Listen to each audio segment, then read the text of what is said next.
এই গ্ৰহৰ মন্দিৰ এইটো হয় ইয়াতে মানুহৰ এই গ্ৰহৰ দুখ লাগিলে বেছিকৈ আহে ইয়াতে যাৰ চাকৰি বাকৰি হোৱা নাই বিয়া বাৰু হোৱা নাই যাৰ গ্ৰহৰ দুখত বহুত কিবাকিনি হ'ব পাৰে মানুহ এক্সিডেণ্ট হয় এইবিলাকৰ ফলাফল লাভ কৰিবৰ কাৰণে ইয়ালৈ আহে ধৰি লওক কিবা এটা কাম কৰি আছে আপুনি আপোনাৰ নিজৰ এফৰ্টটো 100% দিছে কিন্তু কামটো হওঁকৈ ক'ৰবাত কিবা এটা কাৰণত মানে থাকি গৈছে তো সেইবিলাক আচলতে গ্ৰহৰ কিছুমান বাধা বুলি আচলতে জ্যোতিষ শাস্ত্ৰৰ মতে আচলতে ধৰা হয় আচলতে মানুহৰ যি জন্ম পত্ৰিকা থাকে পুষ্টি থাকে হয় পুষ্টিবিলাকত 9টা গ্ৰহৰ অৱস্থান ভাল বেয়া হয় কাৰোবাৰ বিদ্যাৰ ক্ষেত্ৰত বাধা থাকে হয় কাৰোবাৰ কৰ্মত বাধা থাকে কাৰোবাৰ বিয়া বাৰু আদি সাংসাৰিক সমস্যা থাকে সেই যোগ পুষ্টি বিচাৰ কৰি ইয়াতে সেইবিলাক গ্ৰহৰ দোষটো খণ্ডনৰ কাৰণে ইয়াত আমাৰ দৈনিক পূজা অৰ্চনা কৰা হয়। নমস্কাৰ মই ধ্ৰুৱ আৰু কৰ্মজীৱনৰ অন্য এটি ভিডিঅ'লৈ আপোনালোক সকলোকে স্বাগতম জনাইছোঁ আৰু আজি মই উপস্থিত আছোঁ গুৱাহাটীৰ নৱগ্ৰহ মন্দিৰত। তো এই যিটো নৱগ্ৰহ মন্দিৰ আছে এই নৱগ্ৰহ মন্দিৰৰ সৈতে আচলতে বহুতো কথা বহুতো ইতিহাস লুকাই আছে।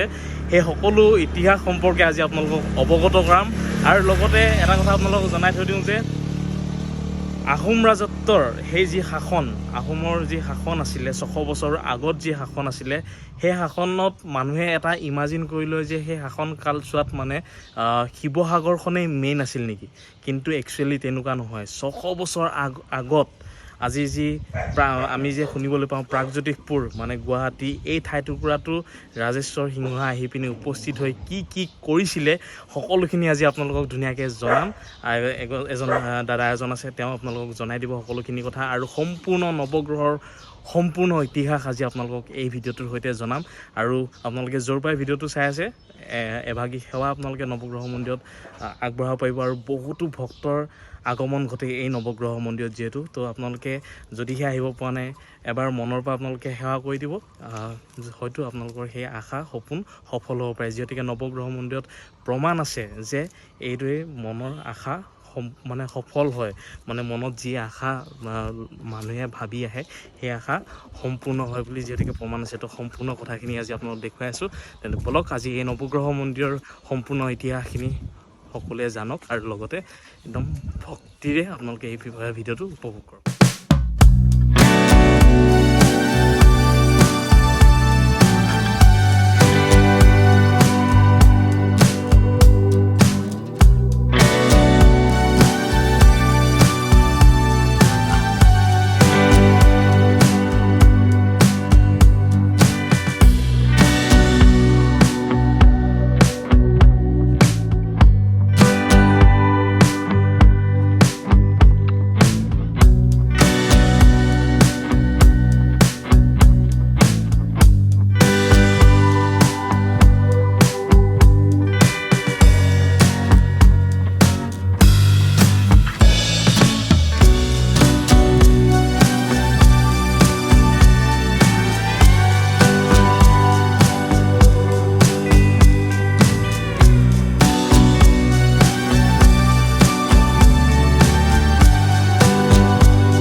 এতিয়া বন্ধুসকল আপোনালোকক লৈ গৈ আছোঁ নৱগ্ৰহ মন্দিৰৰ ভিতৰ ভাগলৈকে, অৰ্থাৎ মুখ্য দুৱাৰৰ পৰা আপোনালোকক সেই নৱগ্ৰহৰ 9টা গ্ৰহ দেখুৱাম। আৰু তাৰ আগতে আপোনালোকে ইয়াত দেখিবলৈ পাইছে গণেশৰ মূৰ্তি আছে ইয়াত আৰু অন্যান্য বহুতো মূৰ্তি ইয়াত আপোনালোকে সেৱা কৰিবলৈ পাব যদিহে আপোনালোকে আহে। আৰু ইয়াত দেখিছে এয়া চাওক লিংগৰূপী 9টা গ্ৰহ। আৰু ইয়াত আপোনালোকে যদি আহে ভিতৰ ভাগত এইদৰে 9টা গ্ৰহত আপোনালোকে 9 ধৰণে বিশেষ ধৰণে আপোনালোকে সেৱা আগবঢ়াব পাৰিব। যাৰ যি ধৰণৰ যি দুখ থাকে, ধৰি লওক মঙল গ্ৰহত কাৰোবাৰ মঙল দুখ লাগি আছে বা কাৰোবাৰ শনি গ্ৰহত কিবা দুখ লাগি আছে, তো পাৰ্টিকুলাৰকৈ আপোনালোকে এটা গ্ৰহত আপোনালোকে নিজৰ সেই সেৱা প্ৰাৰ্থনা আপোনালোকে আগবঢ়াব পাৰিব। আৰু বস্ত্ৰ দান দিয়া হয়, ইয়াত দেখিছে এইদৰে বস্ত্ৰ দান দিয়া হয়।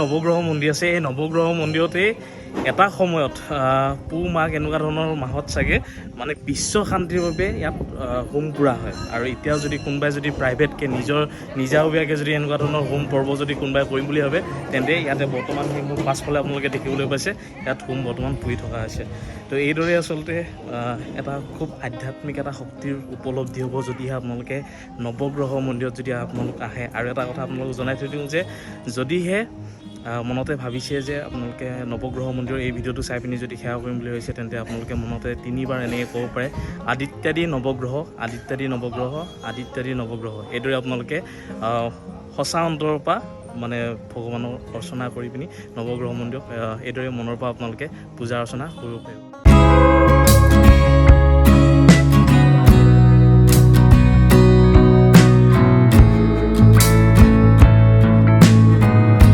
নৱগ্ৰহ মন্দিৰত যদি আপোনালোক আহে তেন্তে নৱগ্ৰহ মন্দিৰৰ ভিতৰতনো কি আছে তো যেতিয়া আপোনালোকে যিসকলে অহা নাই হয়তো তেওঁলোকৰ নিশ্চয় জানিবলৈ মন থাকিব যে সঁচাকৈ গ্ৰহ আছে নেকি তো গ্ৰহ আছে নে কি সেইখিনি কথা আপোনালোকক মই জনাম কিন্তু লিংগ সদৃশ একোটা এনেকুৱা শিলৰ লিংগটো যেনেকুৱা হয় শিৱলিংগটো যেনেকুৱা হয় তেনেকুৱা 9টা লিংগ আছে আৰু সেই লিংগকেইটাতে আচলতে প্ৰাণ প্ৰতিষ্ঠা কৰি সেই গ্ৰহৰ ৰূপ দিয়া হৈছে বুলি মানে বিশ্বাস কৰা হয় আৰু যদিহে আপোনালোকে কেতিয়াবা যদি ভাবে যে নৱগ্ৰহ মন্দিৰলৈকে আহিম বুলি তেন্তে নৱগ্ৰহ মন্দিৰত যদি আপোনালোকে আহিম বুলি ভাবে তেন্তে গুৱাহাটীৰ শিলপুখুৰীৰ পৰা আপোনালোকে উঠি আহিব লাগিব তো যিসকলে আহিম বুলি ভাবে তাত আপোনালোকে নৱগ্ৰহ মন্দিৰে আচলতে এটা লেণ্ডমাৰ্ক হয় তো আপোনালোকে আহিম বুলি ভাবিলে কোনো ধৰণৰ চিন্তা কৰিব নালাগে শিলপুখুৰীৰ পৰা আপোনালোকে উঠি আহিব লাগিব এনেকুৱা বিশ্বাস কৰা হয় ন যে গ্ৰহৰ দুখ লাগিছে শনি গ্ৰহৰ দুখ লাগিছে বা ৰাহু কেতু বেয়া চলি আছে তো এনেকুৱা ধৰণৰ কথাবিলাক যদি আপোনালোকে বিশ্বাস কৰে তেন্তে নৱগ্ৰহ মন্দিৰত আহিলে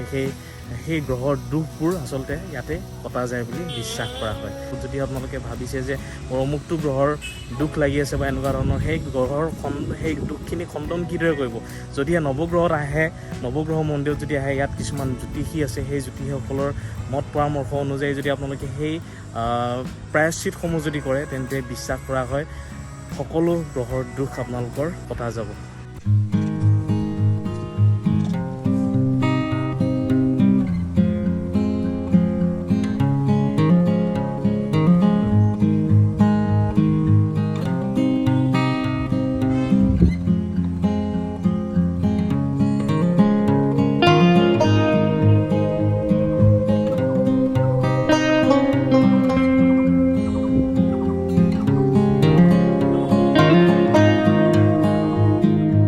মন্দিৰত আহি পিনি এটাই আচলতে মোৰ মনে অকণমান দুখ পাইছে এই কথাটো আপোনালোকক শ্বেয়াৰ কৰি থৈ দিওঁ যে যদিহে আপোনালোকে নৱগ্ৰহ মন্দিৰত আহে তেন্তে বহুতো বান্দৰ আপোনালোকে ইয়াত দেখিবলৈ পাব তো এই বান্দৰখিনি কিন্তু আচলতে খোৱা লোৱাৰ ক্ষেত্ৰত অকণমান এতিয়া প্ৰব্লেমেটিক হৈ অহা দেখা যায় এহেঁতি বহুত দূৰলৈকে যায়ো কোনোবাই বোলে ঘৰত অমিতা গছ আছে কাৰোবাৰ ঘৰত ডালিম গছ আছে তো এনেকুৱা ধৰণৰ বস্তুবিলাক খাই পিনি অকণমান পেটটো প্ৰতিপালন কৰি আছে তথাপিও এহেঁতৰ অকণমান দিগদাৰ হয় বহুত মানুহ আহে ভক্ত যেতিয়া আহে তো বহুতে আচলতে কল এনেকুৱা ধৰণৰ বস্তু কল হওক বা প্ৰসাদ হওক এনেকুৱা ধৰণৰ বস্তুবিলাক আচলতে ইহঁতক খাবলৈ দিয়ে কিন্তু তথাপিও নিজৰ পেটটো প্ৰতিপালন কৰিবলৈ আচলতে বান্দৰবিলাকৰ কিন্তু বহুতখিনি প্ৰব্লেম হোৱা দেখা যায় অকল এতিয়া অকণমান ইয়াত বহুতো আচলতে দোকান আছে আৰু ইয়াত খুৰা এজন আছে তেখেতকে সৰু কালৰ পৰা আচলতে মই এওঁক দেখি আহিছোঁ তো এতিয়া সেই খুৰাৰ সৈতে অকণমান কথা পাতিম তো ভগৱান খুৰা আছে খুৰা ভালনে ভালে আছে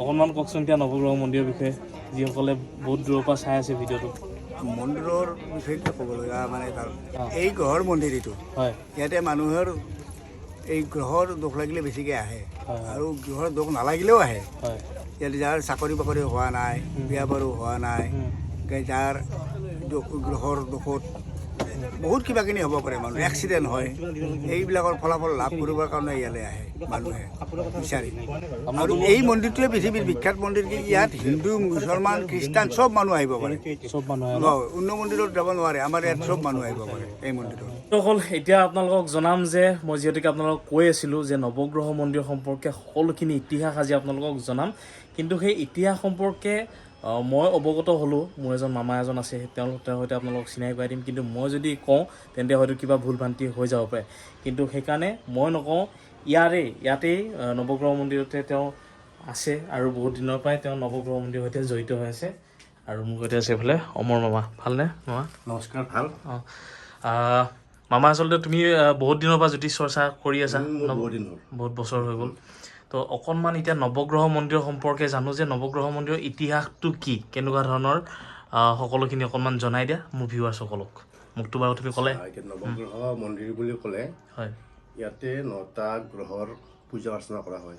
হয় এই মন্দিৰটোত প্ৰথমতে ব্ৰহ্মাদেৱ, নাৰদ মুনি, বশিষ্ঠ মুনি আদি ঋষিমুনিসকলে ধ্যান তপস্যা কৰি ইয়াত 9টা শিৱলিংগ গ্ৰহবিলাকৰ দিশ অনুযায়ী ইয়াত গ্ৰহৰূপে প্ৰাণ প্ৰতিষ্ঠা কৰি থৈ গৈছিল। আৰু জ্যোতিষ চৰ্চা প্ৰথম নৱগ্ৰহ মন্দিৰৰ পৰা হৈছে, সেইকাৰণে আমাৰ অসমৰ পুৰণি নাম আছিল প্ৰাগ জ্যোতিষপুৰ।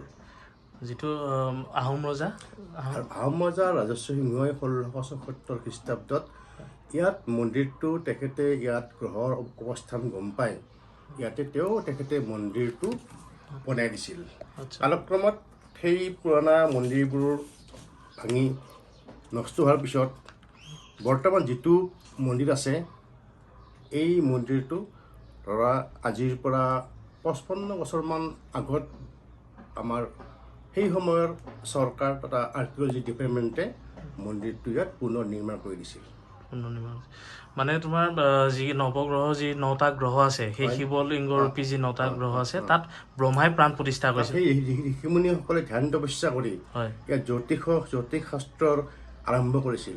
আৰু সেই 9টা যি শিৱলিংগ আছে, এই শিৱলিংগকেইটাত গ্ৰহৰ ওপৰত প্ৰাণ প্ৰতিষ্ঠা কৰা হৈছিল। আচ্ছা, সেই জ্যোতিষ শাস্ত্ৰৰ সেই তেতিয়াৰ পৰাই মানে তোমাৰ প্ৰাগজ্যোতিষ, তেতিয়াৰ পৰাই আমাৰ অসমৰ পুৰণি নাম আছিল প্ৰাগ জ্যোতিষপুৰ। হয়, আৰু তাৰ প্ৰাণকেন্দ্ৰ স্বৰূপে নৱগ্ৰহ মন্দিৰ আছে। হৈছে জ্যোতিষৰ প্ৰাণকেন্দ্ৰ হৈছে আমাৰ নৱগ্ৰহ দেৱালয়। নৱগ্ৰহ দেৱালয় ন, মানে প্ৰাগজ্যোতিষপুৰৰ সেই কাহিনীটোৰ লগতো এই নৱগ্ৰহ প্ৰাগ মানে প্ৰথম য'ত জ্যোতিষ ৰচনা কৰা হৈছিল। হয় হয়, সেই প্ৰাগ জ্যোতিষপুৰ, পুৰ মানে নগৰ, প্ৰাগ মানে প্ৰথম য'ত জ্যোতিষ শাস্ত্ৰ আৰম্ভ কৰিছিল, তেতিয়া সেই নামেৰে আছিল প্ৰাগ জ্যোতিষপুৰ বুলি কোৱা হৈছিল। সঁচাকৈ খুব সুন্দৰ এটা ইতিহাস আচলতে এই নৱগ্ৰহ মন্দিৰৰ সৈতে জড়িত হৈ আছে। আৰু অমৰ মা, মই তোমাক এটা কথা সুধোঁ, ইয়াত কি মানে যি গ্ৰহৰ দুখ লাগে বুলি যিখিনি কথা কোৱা হয় ন, মানুহে যে কয় যে মোৰ অমুক গ্ৰহৰ দুখ লাগিছে, শনিৰ দুখ বা এনেকুৱা ধৰণৰ, সেই দুখসমূহ কি ইয়াত মানে আহিলে মানে শেষ হৈ যায় নেকি? আচলতে মানুহৰ যি জন্মপত্ৰিকা থাকে, কুষ্টি থাকে, কুষ্টিবিলাকত 9টা গ্ৰহৰ অৱস্থান ভাল বেয়া, কাৰোবাৰ বিদ্যাৰ ক্ষেত্ৰত বাধা থাকে, কাৰোবাৰ কৰ্মত বাধা থাকে, কাৰোবাৰ বিয়া বাৰু আদি সাংসাৰিক সমস্যা থাকে। সেই কুষ্টি বিচাৰ কৰি ইয়াতে সেইবিলাক গ্ৰহৰ দোষটো খণ্ডনৰ কাৰণে ইয়াত আমাৰ দৈনিক পূজা অৰ্চনা কৰা হয়। আৰু বিশ্ব শান্তিৰ বাবেও, আৰু আমাৰ বিশ্ব শান্তিৰ কাৰণে প্ৰতি বছৰে মাঘ ফাগুনৰ সংক্ৰান্তিৰ পৰা নৱগ্ৰহ মহাযজ্ঞ এটা 3দিনীয়াকৈ অনুষ্ঠিত কৰা হয়। বহুত হাজাৰ মানুহ আহে, সেইটো বহুত মানুহ হয়, সেইটো বিশ্ব শান্তিৰ কাৰণে কৰা যায়। বন্ধুসকল, গম পালে নৱগ্ৰহ মন্দিৰৰ সেই ইতিহাসখিনি আপোনালোকক আজি খুব সুন্দৰকৈ অমৰমায়ে জনাই দিছে। আৰু জ্যোতিষ শাস্ত্ৰ তেওঁ কৰে, যদিহে কিবা যদি ভাবিছে যে এনেকুৱা গ্ৰহৰ দুখ যদি লাগি আছে বা এনেকুৱা ধৰণৰ যদি আপোনালোকে মনত কিবা যদি বহুত কাম এনেকুৱা ন অমৰমা, যে কামবিলাক মানে বাধা থাকিলে, গ্ৰহৰ দুখ থাকে, সেই দুখটো কুষ্টি বিচাৰ কৰিহে ইয়াতে গ্ৰহৰ পূজা অৰ্চনাবিলাক কৰা যায়। তো তেনেকুৱা ধৰণৰ ধৰি লওক কিবা এটা কাম কৰি আছে, আপুনি আপোনাৰ নিজৰ এফৰ্টটো 100% দিছে, কিন্তু কামটো হওঁকৈ ক'ৰবাত কিবা এটা কাৰণত মানে থাকি গৈছে। তো সেইবিলাক আচলতে গ্ৰহৰ কিছুমান বাধা বুলি আচলতে জ্যোতিষ শাস্ত্ৰৰ মতে আচলতে ধৰা হয় সেই কথাখিনি। তো সেই তেনেকুৱা ধৰণৰ যদি আপোনালোকৰ কিবা মনত যদি সন্দেহ আছে, তেন্তে আপোনালোকে আহিলে এইফালে মোৰ সৈতে অমৰ মামা আছে, তো তেওঁৰ সৈতেও আপোনালোকে ধুনীয়াকৈ আহি পিনি কথা পাতিব পাৰিব। আৰু নৱগ্ৰহ মন্দিৰত আচলতে আপোনালোকে সেই যি মনৰ যি আশা আকাংক্ষা, যি যদি কিবা আৰু বস্ত্ৰ দান দিয়া হয় ন, 9টা গ্ৰহৰ নামত গ্ৰহ বস্ত্ৰ দান কৰা যায়। প্ৰত্যেক গ্ৰহৰ নামত বস্ত্ৰ মানে বেলেগ বেলেগ ৰঙত থাকে। যেতিয়া ৰবি গ্ৰহৰ ৰঙা বস্ত্ৰ, চন্দ্ৰৰ বগা, ঠিক মংগলৰ ৰঙা, বুধৰ সেউজীয়া, বৃহস্পতিৰ হালধীয়া, শুক্ৰৰ চিত্ৰ বিচিত্ৰ অৰ্থাৎ ফুলাম, শনিৰ ক'লা, ৰাহুৰ নীলা আৰু কেতুৰ ধোঁৱা বৰণীয়া। এনেকৈ বস্ত্ৰৰ দানো ইয়াত গ্ৰহৰ নামত কৰা যায়।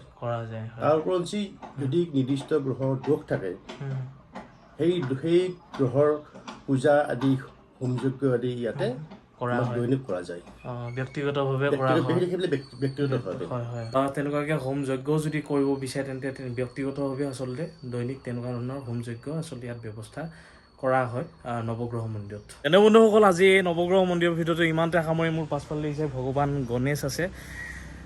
যিসকলে নৱগ্ৰহ মন্দিৰ সম্পৰ্কে নৱগ্ৰহ নামটোতো শুনিছিলে, মন্দিৰ নামটোতো শুনিছিলে, কিন্তু বিতংভাৱে যদি সেই নৱগ্ৰহৰ সম্পূৰ্ণ কথাখিনি যদি জনা নাছিলে আৰু আজি এই ভিডিঅ'টো চাই পিনি যদি আপোনালোকে জানিবলৈ সক্ষম হ'ল তেন্তে ভিডিঅ'টো লাইক কৰিব, কমেণ্ট কৰিব আৰু শ্বেয়াৰ কৰিব। লগতে ভগৱান গণেশৰ ওচৰত আশীষ কামনা কৰিছোঁ যাতে সকলোৰে মংগল হওক, যোন য'তে আছে সকলো সুস্থ থাকক, সকলোৰে সুস্থতা কামনা কৰি ভগৱান গণেশৰ ওচৰত মই প্ৰাৰ্থনা জনাইছোঁ যাতে সকলো সুস্থ থাকিব লাগে, সকলোৰে মুখত হাঁহি বিৰিঙি থাকক। সেয়াই আৰু তেন্তে ইমানতে সামৰিছোঁ আজিলৈ। ধন্যবাদ। জয় আই অসম।